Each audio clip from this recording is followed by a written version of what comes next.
అందరికీ జై భీమ్. నా పేరు బోని గణేష్. ఈరోజు ముఖ్యమైన విషయం మీతో చర్చించాలి, మాట్లాడాలి అని ఒక మంచి ఉద్దేశంతో ఈ యొక్క నేను చెప్పే విషయాన్ని దళిత మేధావులుగా చెప్పుకుంటున్న కొంతమంది, ఉన్నత అధికారులుగా చాలామంది అవుతున్న కొంతమంది గుర్తించుకొని గమనించుకొని ఈ విషయాలపై మీ యొక్క ఆత్మవిశ్వాసానికే వదిలేస్తున్నాను. ఎస్సీల్లో ఉన్న 59 కులాలుగా ఉన్న ఈ వర్గాలన్నీ కూడా గమనించాలి. ఏమిటంటే ఈరోజు భారత రాజ్యాంగం అమలు కాబడి 74 సంవత్సరాలు అవుతున్న పూర్తి స్థాయిలో ఇంకా కూడా దళితులు అభివృద్ధి చెందలేదు. ఇంకా గ్రామీణ ప్రాంతాల్లో మారుమూల ఉన్న చాలా విలేజెస్లో ఇంకా అభివృద్ధికి కూడా నోచుకోలేని, ఇంకా చదువుకు కూడా దగ్గర కాలేని, ఇంకా ఈ సమాజాన్ని కూడా అర్థం చేసుకోలేని దళిత వర్గాలు చాలా ఉండిపోయాయి. వీటన్నిటి మీద ఈరోజు మేధావి వర్గం కూడా ఏమీ దృష్టి పెట్టలేదు. ఈరోజు ఒక సమావేశాలని, ఈరోజు మీటింగ్లని, ఒక జనాలు సమీకరణలోనే చాలామంది వర్గాలు వాడుకుంటున్నారే తప్పించి ఈ పలానా వర్గం ఉన్న 59 కులాల్లో ఉపకులాలుగా ఉన్న చాలామంది ఇంకా సంచార జీవులుగానే ఉండిపోయారు. ఇలాంటి వాళ్ళని పైకి తీసుకురావాలన్న ఆలోచన ఏ దళితుడికి లేదు. ఇదంతటి కారణం ఏంటంటే ఈ రాజ్యాంగంలో దళితుల నుంచి క్రైస్తవ మతం మారిన కొంతమంది మేధావులు, కొంతమంది నాయకులు. దీని మూలాన ఏంటంటే వ్యవస్థ అంతా కూడా నాకు తెలిసి భ్రష్టు పెట్టిపోయింది. ఈరోజు చాలామంది దళితుల నుండి క్రైస్తవ మతం మారి ఈరోజు మళ్ళా మేము హిందువులమే, మాకెందుకు కుల ధృవీకరణ పత్రాలు ఇవ్వరు, మేము హిందువులమే కదా అని చెప్పేసి వాదనలు చేయటం. కానీ ఇదంతా కూడా ఎలా ఉందంటే ఉద్యమాలని పక్కదారి పట్టించే విధంగా ఉన్నాయి. చాలా గ్రామాల్లో ఈరోజు నిజమైన, ఈరోజు నేను అన్నాను, నేను నిజమైన ఖచ్చితమైన దళితులు. ఈరోజు నేను మాట్లాడుతున్నాను. ఈరోజు చాలామంది అది తప్పు అని తెలిసినా మేధావి వర్గం ఎవడూ మాట్లాడలేదు.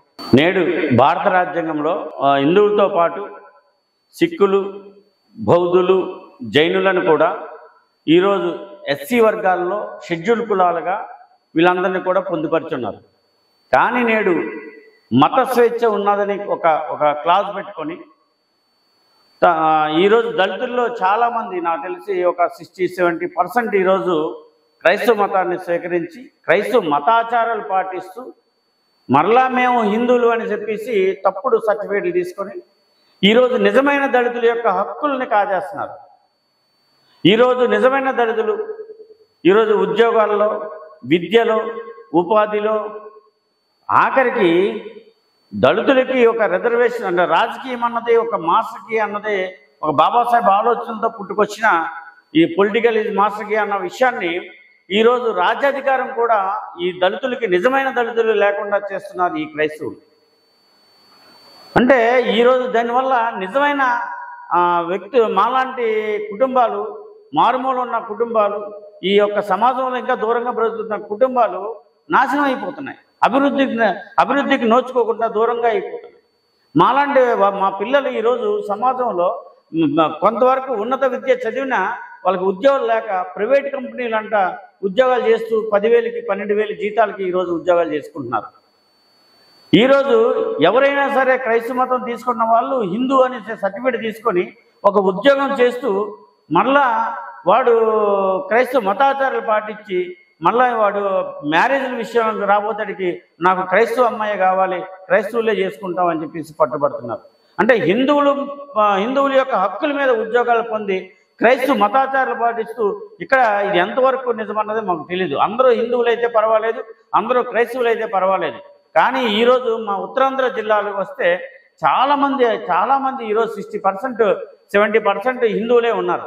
మత మార్పిడి చాలా ఎక్కువైపోయింది. ఈరోజు ప్రతి దళిత వాడలో చూసుకుంటే పోటీగా చర్చలు ఏర్పడుతున్నాయి.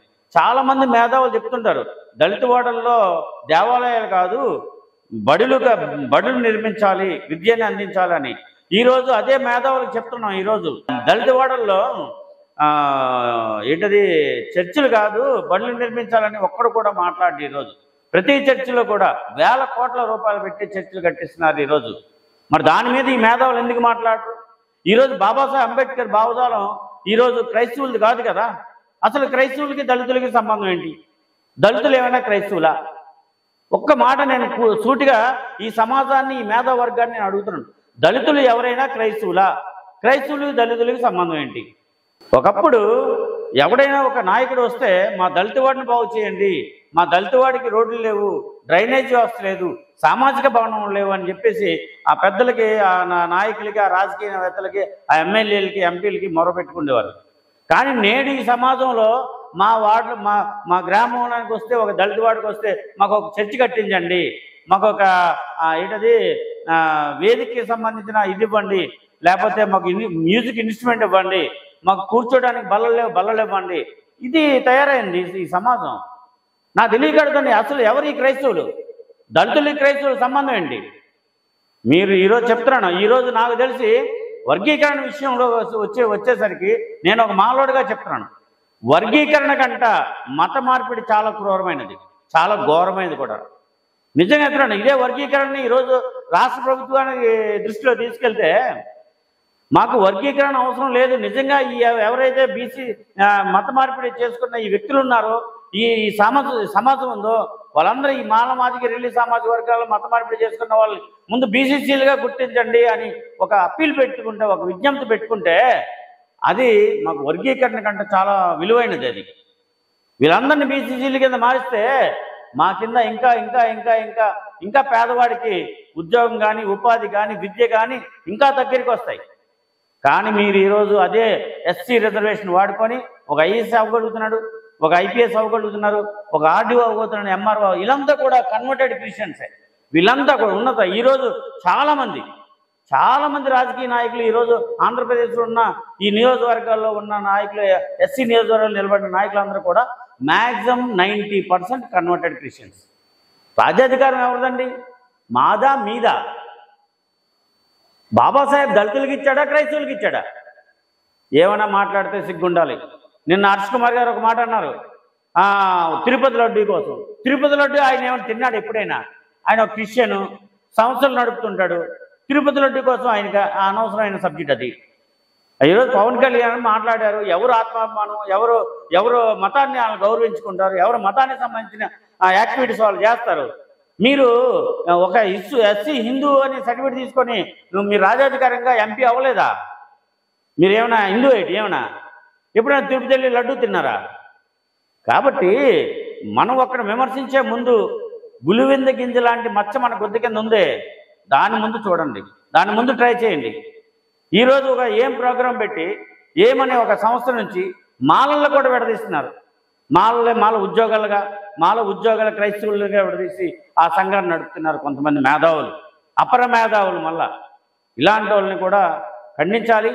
నిజంగా చెప్తున్నాను, ఈరోజు ఈ యొక్క రిజర్వేషన్ బాబాసాహెబ్ ఇచ్చింది కేవలం హిందువులకి, బుద్ధులకి, సిక్కులకి, జైనులకి మాత్రమే, క్రైస్తవులు కాదు.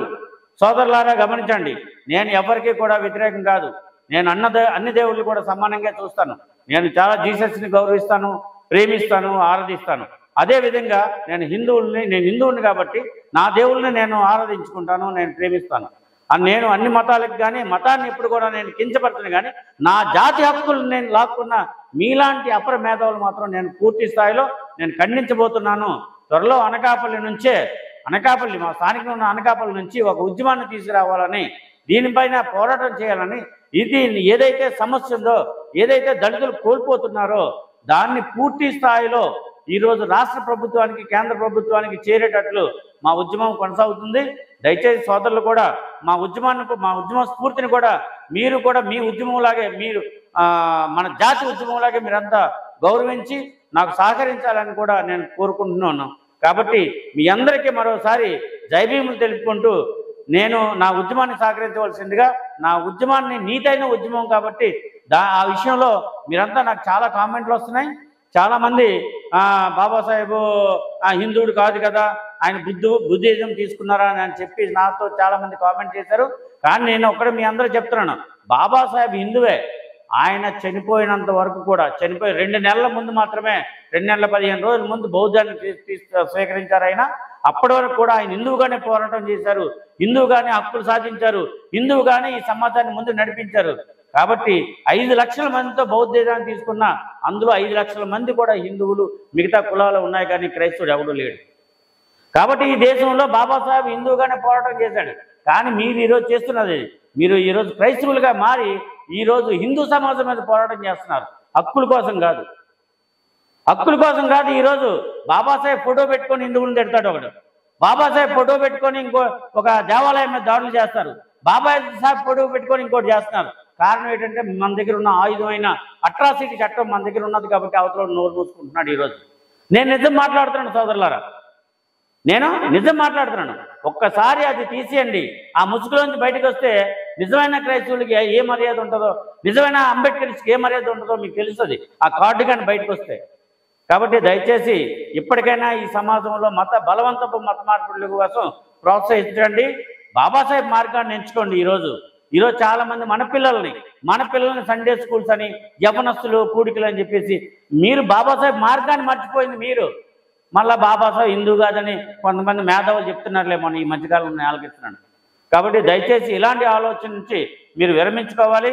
ఈరోజు మేము ఏదైతే హిందువులుగా, బుద్ధులుగా, సిక్కులుగా, జైనులుగా మేము ఈరోజు భారత రాజ్యాంగం ప్రకారం మా హక్కు ఉందో, మా ఆర్టికల్ ఉందో, ఏదైతే మాకు భారత రాజ్యాంగంలో పొందుపరుచున్న యాక్ట్ ఉందో దాని ప్రకారంగా మేము పోరాడుతున్నాం. కానీ ఈరోజు మీ యొక్క వ్యక్తిగత జీవితాల కోసం కానీ, వ్యక్తిగత మత స్వేచ్ఛల కోసం మేము పోరాడలేదు. మిత్రులారా, దయచేసి గమనించి మా యొక్క ఉద్యమానికి మీరు సహకరించినా సహకరించకపోయినా మా ఉద్యమం అయితే కొనసాగుతుంది.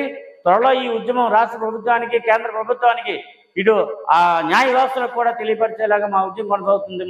మిత్రులారా, దయచేసి అర్థం చేసుకోండి. మీ అందరూ కూడా ఈరోజు మాదిగా వెళ్ళి మిగతా ఒప్పుకోలాలు ఏదైతే ఉన్నారో అందరూ కూడా మా యొక్క విజ్ఞప్తి చేసుకుంటూ మీ బోని గణేష్. జై భీమ్, జై హింద్.